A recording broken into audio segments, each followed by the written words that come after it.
होता की रामराजांची 10 डोके आहेत, 10 डोक्यात जे असणारे ते रावण, त्याच्यामध्ये खंडणी घेणारे, हाफ मर्डर करणारे, 2 नंबर करणारे असे असणारे.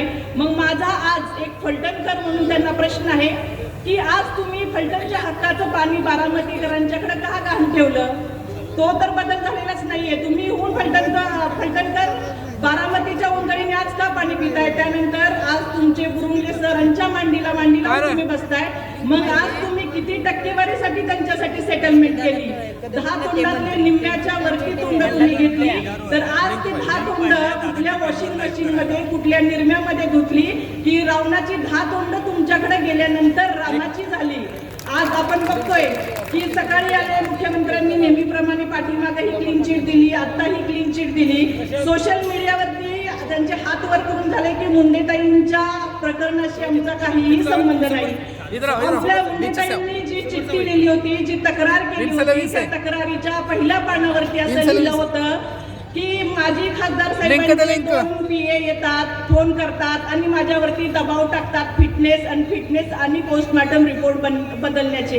हे मी बोलत नाही, हे सोशल मीडियावरती व्हायरल झाले आणि त्या सोशल मीडियावरती व्हायरल झालेल्या लाखो लोकांनी ही चिठ पाहिल्यानंतरही ते स्पष्टपणे फलटणकरांना थापा मारतात की या प्रकरणाशी माझा काहीही संबंध नाही.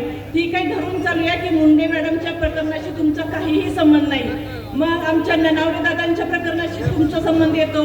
दिगंबर आगवणेंच्या बायकोशी आणि मुलाला जे घरोघर दारोदार फिरायला लावलेलं आहे त्या विषयाशी तुमचा संबंध येतो. आज ते असं छाती ठोकपणे म्हणतात की मी 96 कुळी मराठा आहे आणि समोरचे डुप्लिकेट आहेत.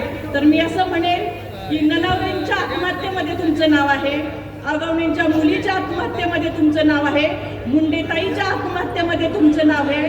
तुम्ही महिलांना धमकी देता, महिलांना कोंडून ठेवता, मराठी महिलांच्या वरती अॅट्रॉसिटी करायला होता. मग जर कोणी असं 96 कुळी मराठा असेल तर सॉरी, मी असं म्हणेल की मी 96 कुळी मराठा नाही, मराठा असा वागत नाही. हेच मी सर्वांना सांगू इच्छिते. आज आपण बघतोय की संपदाताईचं प्रकरण थंड होतंय ना होतंय.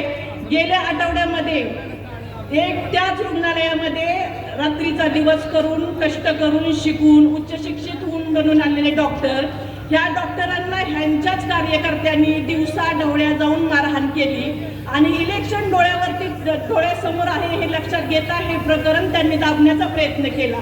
आज फलटणकरांना मी सांगू इच्छिते की फलटणकरांनो सावध व्हा. गेल्या आठवड्यात डॉक्टरांनी मार खाल्लाय, पुढच्या आठवड्यात शिक्षक मार खाईल, त्याच्या पुढच्या आठवड्यात कर्मचारी मार खाईल आणि एक वेळ असा येईल की व्यापाऱ्यांच्या दुकानात घुसून ही लोक तुम्हाला मारतील. त्यामुळे फलटणकरांनो दारात आलेलं संकट आहे, दार लावा आणि आलेलं संकट बाहेरच्या बाहेर पाठवा. एक वेळेस रस्त्यावरचे खड्डे परवडले, आज ना उद्या ते खड्डे भरून निघतील.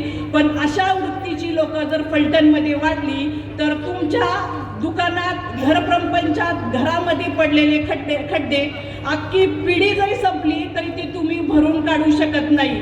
हे मला फलटणकरांना सांगायचंय. ते विचारतात की 25 वर्षामध्ये 30 वर्षामध्ये काय केलं. 25-30 वर्षामध्ये माझ्या राजांनी पाणी आणलं, त्या पाण्यावरती पिकणारा ऊस जाण्यासाठी कारखाने आणले. त्याच राजांनी माझ्या फलटणच्या नगरीतील गोरगरीब जनतेसाठी शिक्षणाची सोय केली. त्याच राजांनी माझ्या फलटणच्या नगरीतल्या तरुण मुलांना रोजगार देण्याचं काम केलं आणि आम्हाला अभिमान आहे की आम्ही अशा नेत्याचे कार्यकर्ते आहोत की ज्याच्यामध्ये एक बापाचा डोक्यावर हात, एक मायेची ऊब आहे. आम्हाला विश्वास आहे की आमचं सोनं होईल न होईल पण आमचं ननावरे होणार नाही, आमची संपदाताई होणार नाही आणि आमची दिगंबर आगवणे सुद्धा होणार नाही.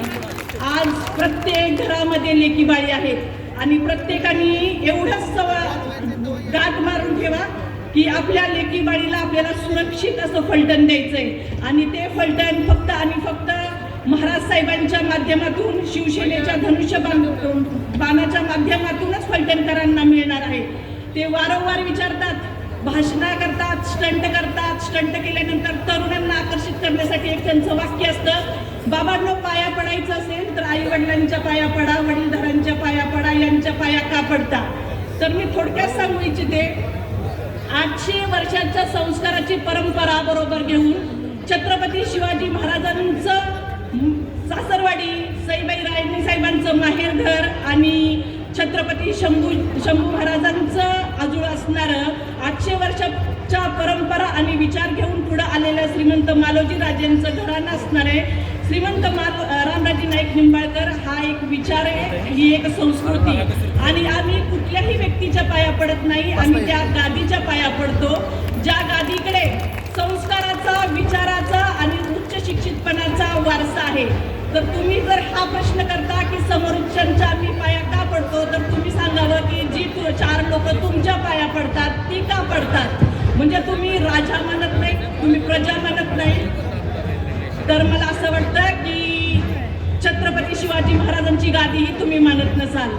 त्याचबरोबर वेळ फार कमी आहे आलेला आहे, त्यामुळं मी माझं मनोगत आटोपत घेते आणि आपल्या सर्वांना एकच सांगते की येणाऱ्या 21 तारखेला आपल्या नगरपालिकेवरती शिवसेनेचा भगवा फडकवल्याशिवाय शांत बसायचं नाही. आपल्या मुलाबाळांना सुरक्षित फलटण द्यायचं असेल तर आपल्याला अनिकेत राजेंना असंख्य बहुमताने विजय करायचा आहे. 1 नंबरचं बटन दाबून 1 नंबर माणसाला 1 नंबरच मतांनी विजय करायचा आहे. आणि 2 नंबरचा माणूस जो 2 नंबरच आहे, तो वागण्यातही 2 नंबर आहे, बोलण्यातही 2 नंबर आहे, तर त्याच्यापासून फलटण सुरक्षित ठेवायचं आहे. एवढं बोलून मी थांबते. जय हिंद, जय महाराष्ट्र. धन्यवाद. यानंतर निलेश तेलखडे, फलटण शहर